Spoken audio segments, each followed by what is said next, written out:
बिस्मिल्लाहिर्रहमानिर्रहीम। डायलॉग के नए एपिसोड के साथ महताब आपकी खिदमत में दोबारा हाजिर है। हसन भाई और ज़ीशान मेहदी साहब दोनों हमारे साथ मौजूद हैं और आज हमने दो टॉपिक्स पे बड़ी ही इम्पोर्टेंट बातें करनी हैं। एक तो आपको पता है कि PMLN के अंदर एक लंदन ग्रुप है और एक ग्रुप पाकिस्तान के अंदर मौजूद है। दूसरा जो टॉपिक है जिस पे हमने डिस्कशन करनी है वो आपने देखा होगा कि KP के जो फाइनेंस मिनिस्टर हैं उन्होंने एक लेटर लिखा है और उस लेटर के अंदर उन्होंने कुछ अपनी डिमांड्स रखी हैं। उन डिमांड्स में उन्होंने कहा है जी कि नेट टाइटल प्रॉफिट का शेयर उनको नहीं मिला, उनको बाकी जो फेडरल गवर्नमेंट ने कमिटमेंट्स की हुई थी वो नहीं मिली, फ्लड आ गया है तो 100 अरब रुपया उन्हें फौरी तौर पे रिलीज़ करने की ज़रूरत है। कि जो PMLN की डिवीज़न है क्या ये नज़र नहीं आ रहा कि पाकिस्तान में एक PMLN की B टीम काम कर रही है और जो असल टीम है वो लंदन में बैठी हुई है। अब पार्टी के अंदर से मिफ्ता इस्माइल साहब के ख़िलाफ़ बातें आनी शुरू हो गई हैं। प्रेस कॉन्फ्रेंसेस जो है वो यहाँ पे लीडर्स कर रहे हैं और वहाँ पे भी लंदन में जो बैठी हुई पार्टी की असल लीडरशिप है वो शहबाज शरीफ साहब का तो डायरेक्ट नाम नहीं ले रहे, लेकिन मिफ्ता इस्माइल साहब पे ख़ासा ज़्यादा जो है वो क्रिटिसिज्म कर रहे हैं। तो इन हालात में आप क्या समझते हैं कि PMLN के ऊपर इसके क्या असरात मरतब होंगे? जी देखिए, पहले तो आपने जो IMF के हवाले से बात की, मेरे ख़्याल में हमारे जो कॉन्स्टिट्यूशन है उसके अंदर जो फेडरेटिंग यूनिट्स हैं यानी कि प्रोविंसेस जो हैं और जो फेडरेशन है उसका एक रिलेशनशिप बड़ा वेल डिफाइंड है। और ये अनप्रेसिडेंटेड पाकिस्तान की हिस्ट्री में एटलीस्ट कभी भी किसी एक ख़ास सूबे ने किसी भी इंटरनेशनल फोरम पे किसी इंटरनेशनल डोनर से, ख़ास तौर पे IMF से कभी भी इस किस्म की बात जो कि कॉन्ट्रडिक्टरी है फेडरेशन के स्टैंड से वो नहीं की। सर मैं एक थोड़ा सा हसन भाई इसमें इजाफा करना चाहता हूँ। आपको मैं ये सिर्फ कहना चाहता हूँ कि फेडरल गवर्नमेंट ये कह रही है कि शौकत तरीन साहब ने KP को भी फ़ोन किया, फाइनेंस मिनिस्टर को, और साथ में उन्होंने पंजाब के भी फाइनेंस सेक्रेटरी को फ़ोन किया। पंजाब के फाइनेंस सेक्रेटरी ने रिफ्यूज़ किया और उन्होंने कहा जी आप फाइनेंस मिनिस्टर को लेटर लिखें और इस लेटर की कापी एक इमरान खान साहब को भिजवाएं। इमरान खान साहब जब मुनासिब समझेंगे तो वो लेटर की कॉपी IMF को भी दे देंगे। लेकिन मैं आपको ये बता सकता हूँ कि ये लेटर की कॉपी अब IMF के पास मौजूद है। देखिए, ये बात आपकी यकीनन आपकी बात दुरुस्त होगी कि उसमें वो लेटर और MOU वगैरह पहले से इन्होंने साइन किए हुए थे। लेकिन ठीक है, MOU जो होती है, मतलब एक लीगल अगर पॉइंट ऑफ व्यू से बात हम करें तो MOU जो होती है वो कोई ऐसी कंपल्शन नहीं होती, वो कोई राइट्स एंड लायबिलिटीज़ क्रिएट नहीं करते दो पार्टीज़ के दरमियान में।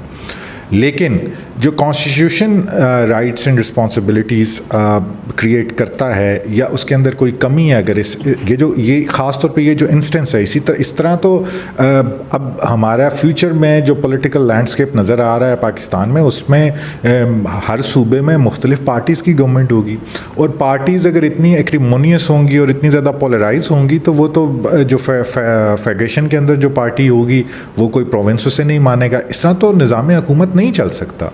और बैलेंस ऑफ पेमेंट का जो क्राइसिस है वो फेडरेशन के सर पे होता है और उसी को पूरा करने के लिए IMF से जो डॉलर्स कर्जे की मद में लिए जाते हैं या मांगे जाते हैं वो लिए जाते हैं। ज़ाहिर बात है प्रोविंस की तो ये लायबिलिटी नहीं है। अब यहाँ पे फेडरेशन की एक रिक्वायरमेंट है कि उसे कुछ डॉलर्स चाहिए, बोरोइंग चाहिए, और एक सूबे में क्योंकि उस जो डोनर है या जो लेंडर है उसकी कुछ रिक्वायरमेंट्स हैं कि वो सूबों को ये कह रहा है कि आपने भी कुछ पैसे रेज़ करने हैं, वो जितने भी करने हैं, और उस पर सूबा जो है वो ये कह रहा है कि मैं रेज़ नहीं कर सकता। तो ये तो फिर एक बात हुई कि हम फेडरेशन ही तोड़ें, हम फेडरेशन को मानते ही नहीं हैं। ये तो एक बहुत सीरियस इशू है। इस पर सर बिल्कुल ये तो काफ़ी सीरियस इशू है। इतनी टेक्निकलिटीज़ तो क्योंकि आपका ये सब्जेक्ट है इसमें आपको ज़्यादा बेहतर पता है। जो इस वक्त पाकिस्तान की सिचुएशन है वो काफ़ी ज़्यादा अफसोसनाक सिचुएशन है कि 1 करोड़ लोग तकरीबन सैलाब से मुतासर हुए हैं। पाकिस्तान में इस वक्त एक एमरजेंसी की, एक डिज़ास्टर की सिचुएशन है। 1 लाख के करीब जानवर जो हैं वो मर गए हैं, 1000 के करीब इंसान फौत हो गए हैं, और वो जो 1 लाख जानवर हैं वो कफ़ील थे बहुत से घरों के, उन पे डिपेंडेंट थे। ये एक ऐसी तबाही है कि वो कहा जा रहा है कि 2005 के ज़लज़ले से भी बड़ी तबाही हुई है। तो इस सिचुएशन में पॉलिटिशियंस को, सियासत को छोड़ के, अब इनकी सीरियसनेस देखें आप पॉलिटिशियंस की, कि ये जो नेशनल इश्यूज़ हैं, IMF का एक इशू जो है वो सिर्फ किसी एक ख़ास सूबे को तो पैसे जाने नहीं है, वो पूरे पाकिस्तान का मामला है। पाकिस्तान में एक इकनॉमिक इमरजेंसी की सिचुएशन है, डॉलर फिर ऊपर जाना शुरू हुआ है, सैलाब ने जो है वो अब फूड शॉर्टेजेस का मामला शुरू होने वाला लग रहा है, खुदा ना खास्ता इस मुल्क में बहुत बुरी सिचुएशन है। पॉलिटिशियंस जो हैं वो आपस में अभी भी लड़ रहे हैं। इनको थोड़ा सा सीरियसनेस देखें, इनकी अकल देखें कि मुल्क तबाह बर्बाद हो रहा है और ये एक दूसरे पे FIRs करवा रहे हैं। पाकिस्तान के इंटीरियर मिनिस्टर पे एक पर्चा हुआ है, पाकिस्तान की जो मेन स्ट्रीम के अपोजिशन लीडर हैं इमरान खान साहब, एक पर्चा उन पे हुआ है, और ये दोनों दहशतगर्द इन्होंने बनाए हुए हैं। एक कहते हैं जी कि इंटीरियर मिनिस्टर पाकिस्तान के दहशतगर्द हैं, दूसरे कहते हैं जी सबका वज़ीर-ए-आज़म दहशतगर्द हैं। सर तो ये बिल्कुल आप ठीक कह रहे हैं, लेकिन मुझे सर ये भी बताएं ना कि जिस पार्टी ने परफॉर्म करना है, जो कि PDM है, और PDM की मेजर एलाई जो है वो PMLN है। PMLN अगर उनका हाउस डिवाइडेड होगा तो परफॉर्म कैसे करेंगे? वो तो एक दूसरे को, मेरे ख्याल में इस टाइम जो है वो एक दूसरे की टांगें खींचने में मसरूफ़ हैं, और मिफ्ताह इस्माइल साहब इस टाइम अपनी कुर्सी बचाने के चक्कर में नज़र आते हैं। नहीं, देखिए, पाकिस्तान के अंदर जब गवर्नेंस का इशू आता है, और ख़ास तौर पे हम जब डेमोक्रेटिक गवर्नमेंट्स की गवर्नेंस के इश्यूज़ की बात करते हैं, तो इसमें जो पॉलिटिकल पार्टीज़ हैं और पॉलिटिकल पार्टीज़ का जो अपना इंटरनल स्ट्रक्चर है, और उसके अंदर जो जिसको हम इंट्रा पार्टी डेमोक्रेसी कहते हैं, वो बहुत ज़रूरी है। उसके बगैर आप सिर्फ और सिर्फ एक पॉलिटिकल पार्टी को एक गवर्नमेंट के अंदर इंस्टॉल करके तो ये इंश्योर नहीं कर सकते कि इस मुल्क में डेमोक्रेसी आएगी, जब तक कि पॉलिटिकल पार्टीज़ में नहीं आएगी। मेरे ख्याल में PMLN की सेकेंड टियर जो लीडरशिप है वो they are quite capable than the traditional leadership. ये बिल्कुल मैं सर जी, जो उनके इंटरनल मसाइल हैं वो इंटरनली हल करें ना, पब्लिक में आगे क्यों कर रहे हैं? नहीं, अब देखें ना, एक पॉलिटिकल इशू है। देखें, इस टाइम पे Miftah Ismail being a finance minister जितने भी फैसले कर रहे हैं, ऑल्दो कि वो बहुत टफ फैसले हैं, उससे आवाम को इंतहाई मुश्किलात का सामना कर रहा है, जिसमें मैं इंक्लूडेड हूँ। यानी आपके जो सिर्फ बिजली के यूटिलिटी बिल्स जो हैं वो इतने इरेशनल किस्म के आ रहे हैं कि आपकी इतनी इनकम नहीं है कि आप वो पे कर सकें। लेकिन इकॉनमी को, और पाकिस्तान की ख़ास तौर पे इकॉनमी को कुछ समझते हुए, अगर आप कोई भी शख्स जिसने कोई इकनॉमिक हिस्ट्री या थोड़ी सी इकनॉमिक्स का उसको सूझबूझ है, वो यही कहेगा कि पाकिस्तान इस नहज पर पहुंच चुका है जहां पे सख्त तरीन डिसीजंस लेने ज़रूरी हैं। अब बात यह है कि जब ये सख्त तरीन डिसीजंस लिए जाते हैं तो जो पॉपुलैरिटी में जिसके डिक्रीज़ आ रहा है और बहुत ज़्यादा डिक्रीज़ आ रहा है वो PMLN है। अब पॉलिटिकल कॉस्ट जो है वो PMLN दे रही है, और PMLN में सिर्फ और सिर्फ नवाज़ शरीफ ये समझते हैं कि ये उनकी पार्टी है और ये उन्हीं की पार्टी है, और जैसे कंपनी को नुकसान हो रहा है उनकी कंपनी नहीं। ऐसा मेरे ख्याल में नहीं होना चाहिए। पुरानी पार्टी है, बड़ी पार्टी है, उसको बड़े, अब ये क्राइसिस क्योंकि आ गया है तो उसको थोड़ा सा रिस्पॉन्सिबली बिहेव करना। सर, मैं ये समझता हूँ इस मामले में कि ये बिल्कुल भी ऐसी बात नहीं है। पाकिस्तान के अवाम सादा लोग ज़रूर हैं लेकिन बेवकूफ़ नहीं हैं, इन्हें बेवकूफ़ मत समझें।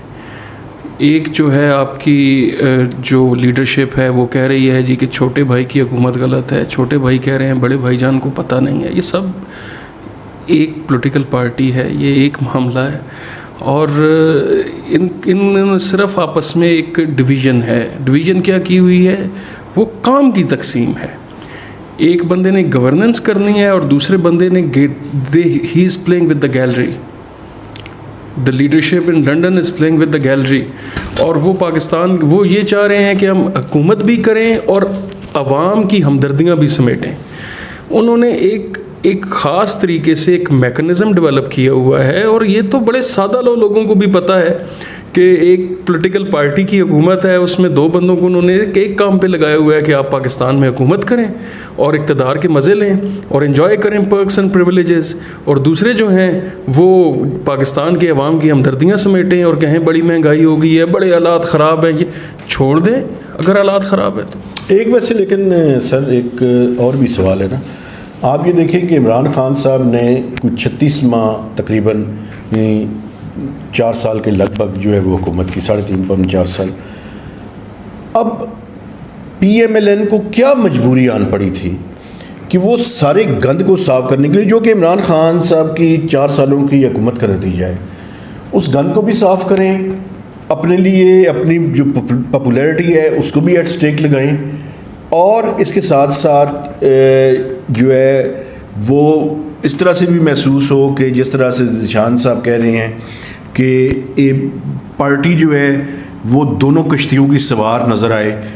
और लोग बिल्कुल, मैं नहीं समझता कि लोग बेवकूफ़ हैं, लोग समझते हैं, लेकिन लोग साथ ये भी देख रहे हैं कि अगर दोनों पार्टियों का PTI का और PMLN का हमने कंपैरिजन करना है तो हम we shouldn't compare apple with oranges. जिसकी जितनी गलती है उस गलती को जो है वो हम हाईलाइट करें और उसके हिस्से में उतनी ही सज़ा जो है वो होनी चाहिए। तो कौन सी ऐसी मजबूरी थी कि वो हुकूमत में आगे ना आते? नहीं, बहुत सख्त मजबूरी थी वो PMLN के लिए, और ख़ासतौर पे PDM के लिए। ये it was the choice between the devil and the deep blue sea. एक तरफ गहरा समंदर था और दूसरी तरफ डेविल था। अगर PMLN या PDM इमरान खान को की गवर्नमेंट को उस टाइम पे ना गिराती तो इमरान खान ने अपने इक़्तिदार को दुआम बख्श देना था। जैसा कि कहा जाता है कि कुछ वो फ़ौज के अंदर कुछ ऐसी अपॉइंटमेंट्स थी जो कि इमरान खान को, अगर वो इमरान खान कर देते तो पॉसिबली इमरान खान का जो इक़्तिदार है वो बहुत लंबा हो जाता।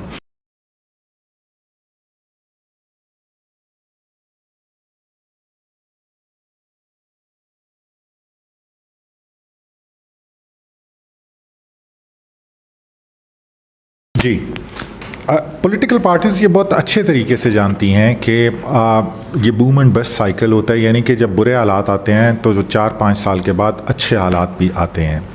PMLN को ये ख़दशा था कि PTI का जो दौर था, इमरान खान का दौर था, जिसके अंदर कुछ इकनॉमिक क्राइसिस बिल्ट होना शुरू हो गए थे, वो बहुत जल्द कुछ अरसे में 4-5 साल के बाद या उसकी अगली टर्म तक, इमरान खान की अगली टर्म तक, वो क्राइसिस, इकनॉमिक क्राइसिस ख़त्म हो जाएगा। और जब इकनॉमिक क्राइसिस ख़त्म हो जाएगा तो उनकी करिस्मेटिक पर्सनालिटी की वजह से वो पॉपुलर तो ऑलरेडी थे, वो मज़ीद पॉपुलर हो जाएंगे और इवन ये पॉलिटिकल पार्टीज़ वाइप आउट हो जाएंगी।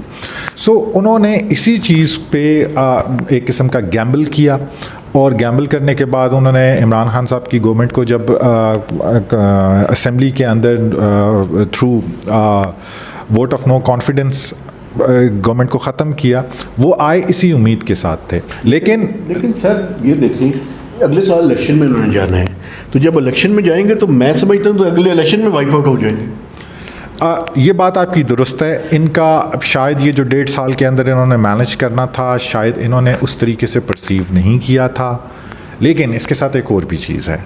देखिए, आप जो ग्रेटर डिज़ाइन है वो हम और आप नहीं जानते। पाकिस्तान एक फ्लेजिंग डेमोक्रेसी है। Pakistan is not established democracy. Pakistan के अंदर जो बज़ाहिर रूल करने वाले लोग हैं, एक्चुअली वो रूल नहीं कर रहे होते। अभी मिफ्ता साहब के बारे में भी आपको पता होगा कि जो सहाफ़त के जो सर्कल, जर्नलिस्ट सर्कल्स जो हैं, वो ये बात कर रहे हैं दबे अल्फाज के अंदर कि मिफ्ता साहब को कुछ सर्टेन क्वार्टर्स की सपोर्ट हासिल है।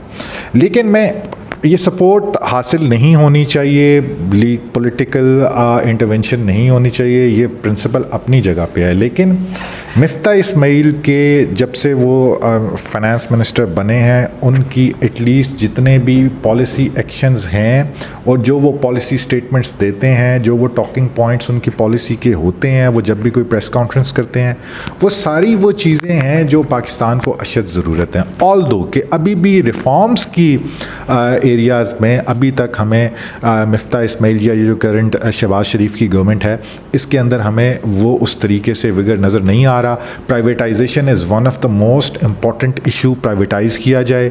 इसके अलावा कार्टेलाइजेशन जो है इंडस्ट्री के अंदर, उस चीज़ को रोकना बहुत ज़रूरी है। उसके अलावा इकॉनमी पाकिस्तान की कभी भी तरक्की नहीं कर सकती। और ये कार्टेलाइजेशन आपकी सिर्फ बड़े कॉर्पोरेट सेक्टर्स में सीमेंट और टेक्सटाइल, सीमेंट और बैंक्स और ये जो टेलीकम्युनिकेशन सेक्टर है इसके अंदर ही नहीं है, ये छोटे लेवल पे भी है। स्टील इंडस्ट्री आपका सारा कार्टेल है, आपका शुगर इंडस्ट्री सारा कार्टेल है। इस पे सीसीपी ने मुकम्मल रिपोर्ट्स भी दी हुई हैं, ख़ासतौर पे शुगर सेक्टर के अंदर।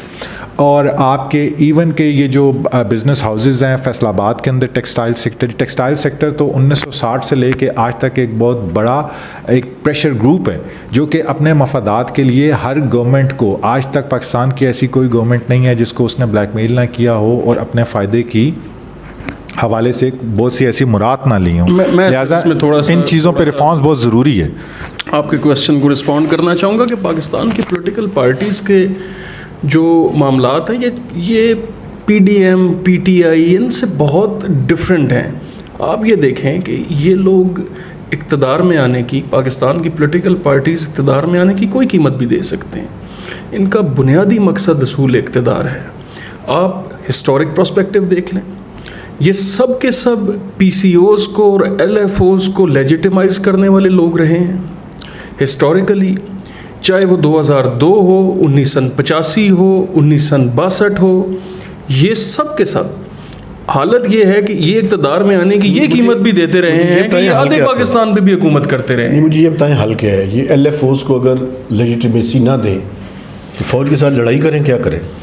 सर गुजारिश ये है कि दुनिया के अंदर क्या हाल है, दुनिया के अंदर लड़ाई की जाती है, दुनिया के अंदर कीमत प्राइस पे की जाती है। ये प्राइस भी नहीं पे करना चाहते, ये मिलके फ़ौज के साथ या इस्टेब्लिशमेंट के साथ इक़्तिदार में आना चाहते हैं, फिर उनके साथ लड़ाई करते हैं, फिर जमहूरियत याद आ जाती है, फिर फ़ौज के साथ मिल जाते हैं, फिर लड़ाई करते हैं। फिर ये 100% एग्री करता हूँ मैं ज़ीशान मेहदी साहब के साथ कि पॉलिटिकल पार्टीज़ के अंदर एक इनहेरेंट शॉर्ट साइटेडनेस ज़रूर है। वो अपने मफाद के लिए किसी भी टाइम असूल जो है उसकी बहुत कमी है। और मैं बरमला ये बात कहूँगा, एटलीस्ट मैं as a student of political science और पाकिस्तान की पॉलिटिकल हिस्ट्री के हवाले से किसी हद तक जो पीपल्स पार्टी है उसमें थोड़ी सी कंसिस्टेंसी नज़र आती है हमें। लेकिन जो बाकी पॉलिटिकल पार्टीज़ हैं वो आपकी बहुत जल्दी जो है दे सकम टू द प्रेशर्स। अच्छा, इसमें भी कोई ऐसी बुरी बात नहीं है। देखिए, पाकिस्तान को अभी 70 साल 75 साल हुए हैं। पाकिस्तान एक अभी भी फ्लेजिंग डेमोक्रेसी है। पाकिस्तान को असल में कॉन्स्टिट्यूशन मिले हुए उससे भी कम अरसा हुआ। 1973 के अंदर कॉन्स्टिट्यूशन पाकिस्तान का है। इससे पहले तो वो एसआरओज़ पे ये मुल्क चलता था, ऑर्डर्स पे चलता था, और एक ऑर्डर जो दिया हुआ होता था दूसरे का पता नहीं होता था कि वो उसके साथ क्या है या नहीं। तो बहुत कम अरसा हुआ है। पाकिस्तान के अवाम को भी उसमें मैच्योरिटी आ रही है। देखिए, अब सिविल लिबर्टीज़ का पाकिस्तान के अंदर वकला तो बात करते थे, जर्नलिस्ट तो बात करते थे, लेकिन आम लोग नहीं करते थे। अब आम लोगों ने भी सिविल लिबर्टीज़ के हवाले से बात करना शुरू कर दिया। आम आवाम को भी पता चल गया कि पुलिस तशद्दुद नहीं कर सकती। पहले लोग ये समझते थे कि पुलिस जो तशद्दुद करती है लोगों को पकड़ के, ये पुलिस का काम है, वो इसको एक इल्लीगल एक्ट नहीं समझते थे। अब लोग ये समझना शुरू हो गए। मैच्योरिटी लोगों में आएगी, एवोल्यूशन हो रहा है। हम सिर्फ ये बात कर सकते हैं, ये अर्ज कर सकते हैं कि एवोल्यूशन का प्रोसेस जिस तरह बाकी वेस्टर्न डेवलप्ड नेशंस ने, जिनका 200 साल 250 साल 300 साल, आप यूके की बात करें 1688 में वो ग्लोरियस रेवोल्यूशन आया था, और आज अब इंग्लैंड को देखते हैं तो अब 1688 कहाँ और इतना अरसा गुजर गया। 1776 में अमेरिका के अंदर रेवोल्यूशन आया था। तो अमेरिका के बाद अमेरिका वहाँ से उसकी डेमोक्रेसी डेवलप होना शुरू हुई, और अब आके वो जो आपको एक डेवलप नेशन नज़र आती है, तो वक्त लगेगा। हाँ, लेकिन ये चीज़ें अपनी जगह पे हैं। सेकेंड ईयर लीडरशिप को सामने आना चाहिए, इससे पीपल्स पार्टी पे भी प्रेशर पड़ेगा। ये अब पर्सनालिटीज़ के नाम के ऊपर लोगों को ये समझना चाहिए, लोगों को भी और आवाम को भी पाकिस्तान की, कि पॉलिटिकल पार्टीज़ पर्सनालिटीज़ के नाम पर नहीं चलनी चाहिए। वो पॉलिटिकल पार्टी का एक अपना सिस्टम होना चाहिए, अपना मैनिफेस्टो होना चाहिए, और उसमें बहुत से लोग हों जो कि फैसला करें। लेकिन हसन साहब देखें, अगर लोगों की पसंद मियाँ नवाज शरीफ, बिलावल भुट्टो या आसफ जरदारी या मरियम नवाज़ या इमरान खान है, तो मेरे ख्याल में इजाज़त दें हम उनको कि पर्सनैलिटीज़ अगर उनको को पसंद है तो वो उनकी पसंदीदगी जो जारी रखें। नहीं, उनसे ये हक तो नहीं लिया जा सकता, बिल्कुल आपकी बात दुरुस्त है। उनसे ये आवाम से हक ये नहीं लिया जा सकता कि अगर वो नवाज़ शरीफ को पसंद करते हैं तो उनका ये हक है कि वो नवाज़ शरीफ को वोट दें और नवाज़ शरीफ को प्राइम मिनिस्टर बनाएं, और अगर उनको इमरान खान पसंद है तो वो उनको ये राइट डिनाई नहीं किया जा सकता। मैं इसमें कोई दूसरी राय नहीं है, लेकिन मैं समझता हूँ कि आवाम को अब कुछ मेजॉरिटी की तरफ जाना चाहिए। उनको शख्सियत परस्ती से निकलना चाहिए। अब उनको ये देखना चाहिए, मिसाल के तौर पे वो पीटीआई को जब इवेल्युएट करें तो सिर्फ इस वजह से मत करें, इसमें कोई शक नहीं है इमरान खान वाकई बहुत एक ऑनेस्ट आदमी होंगे, बहुत ही वो पाकिस्तान से सिंसियर होंगे, वो उनकी इंटेग्रिटी अनक्वेश्चनेबल है, लेकिन वो इस चीज़ को देखें कि पीटीआई जो है वो जो बात कर रही है कि वो जो कहती है, मिसाल के तौर पर पीटीआई का सबसे बड़ा जो नारा है वो ये है कि इस मुल्क के अंदर करप्शन है इसलिए ये मुल्क पीछे है। क्या ये वाकई पाकिस्तान का सबसे बड़ा मसला करप्शन है? पाकिस्तान का सबसे बड़ा मसला, अगर आप कुछ डेटा को देखें, अगर आप पाकिस्तान के गवर्नेंस को देखें और उन लोगों से बात करें जो गवर्नेंस में डायरेक्टली इन्वॉल्व हैं, आप किसी एडिशनल सेक्रेटरी, डिप्टी सेक्रेटरी से पूछें, उससे पूछें कि क्या पाकिस्तान का सबसे बड़ा मसला करप्शन है, वो आपको बताएगा कि पाकिस्तान का सबसे बड़ा मसला करप्शन नहीं है, बल्कि पाकिस्तान का सबसे बड़ा मसला इनएफिशिएंसी, मिसमैनेजमेंट और लैक ऑफ कैपेबिलिटी है। नालायक लोग बैठे हुए हैं। आपके पाकिस्तान का सबसे बड़ा मसला ये है जो पाकिस्तान को पीछे लेके जा रहा है, करप्शन नहीं है। तो बिल्कुल नालायक लोग बैठे हुए हैं, असेंबलीज़ में भी नालायक लोग बैठे हुए हैं, पार्लियामेंट में भी नालायक लोग बैठे हुए हैं। गुजारिश ये है कि ये मामला ब्यूरोक्रेसी से कहीं बढ़ के है, नालायकी वाला। आप ये देखें कि 1970 की अगर आप लेजिस्लेचर की जो का रिकॉर्ड है, उनकी जो स्पीचेस हैं वो निकाल के देखें, और जो आज हम 60 साल बाद जो तरक्की हमने कर ली है और 2022 में जो लेजिस्लेचर है उसकी स्पीचेस का जो उसमें तकरीरें हुई हैं उसका रिकॉर्ड निकाल के देखें, तो ये नज़र आता था कि 1970 में बहुत बड़े दिमाग थे, इंटेलेक्चुअल्स थे, एक बहुत बड़ी पॉलिटिकल बैकग्राउंड के लोग थे और बड़े पॉलिटिकल मैच्योरिटी थी। अब सूरत हाल ये है, बिल्कुल हसन काज़मी साहब की बात को मैं ये बिल्कुल इंडोर्स करता हूँ कि ये मिसमैनेजमेंट है, इनकैपेबिलिटी है, लेकिन ये इनकैपेबिलिटी सिर्फ पाकिस्तान की सिविल ब्यूरोक्रेसी में नहीं है, पॉलिटिकल पार्टीज़ में भी है। पार्लियामेंट के इजलास के अंदर जो कुछ हो रहा है इस अरसे में, आप ये देख लें कि पाकिस्तान की सबसे बड़ी पार्टी पार्लियामेंट को छोड़ के जा चुकी है। एक बंदा जिसको आप जो ख़ुद ये कह रहे हैं कि मैं नेक्स्ट टाइम जो है वो PMLN का कैंडिडेट होऊंगा, वो पाकिस्तान के अपोजिशन लीडर है।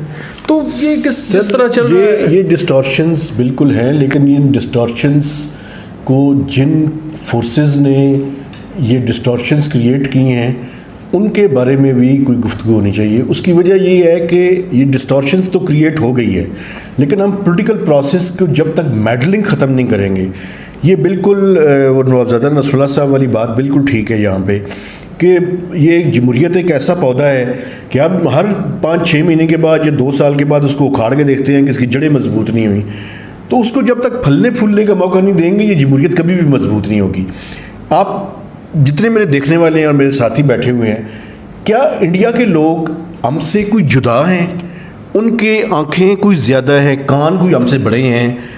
प्रॉब्लम क्या है? प्रॉब्लम ये है कि वहाँ पे जमहूरियत चलती रही है, यहाँ पे जमहूरियत को चलने ही नहीं दिया जाता। उसकी प्रॉब्लम सिर्फ और सिर्फ ये नहीं है कि वहाँ पे जमहूरियत, देखिए आपका एक सोशल बैकग्राउंड, आपका एक मोरल कल्चर है। जब हम ज़हनी तौर पर इस कंडीशन के अंदर होंगे कि जिसके अंदर हम वायलेंस को एक साइन ऑफ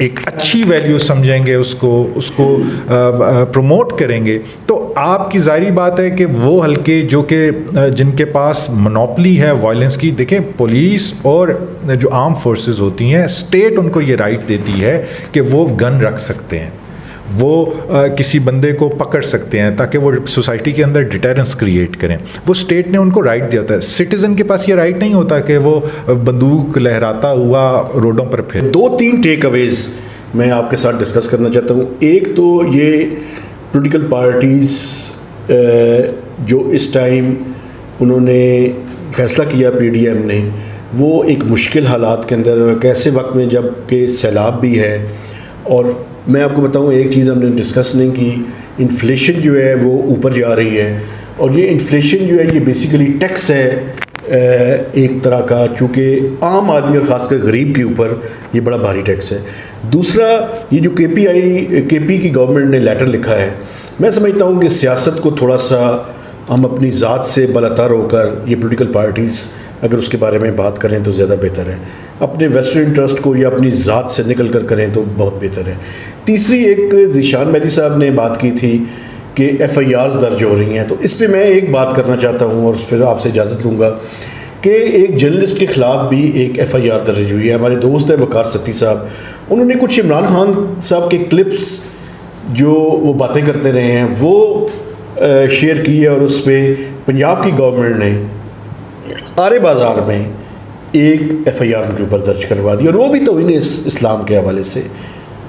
मैं समझता हूँ कि झूठी FIR दर्ज करना भी ये तौहीन है। खुदा का वास्ता है, ये मज़हब का कार्ड अपने सियासी मकासद के लिए इस्तेमाल न करें, और उलमा और स्कॉलर्स को ये बात उनसे रिक्वेस्ट करता हूँ मैं कि वो इसके बारे में आएँ और इसके बारे में बात करें, क्योंकि वो जो गाइड करेंगे, मैं समझता हूँ कि हम सबको इस्लाम के बारे में कम से कम कोई कंट्रोवर्शियल बात नहीं करनी चाहिए, और वो जो बात गाइड करें उसकी रोशनी में हमें आगे बढ़ना चाहिए।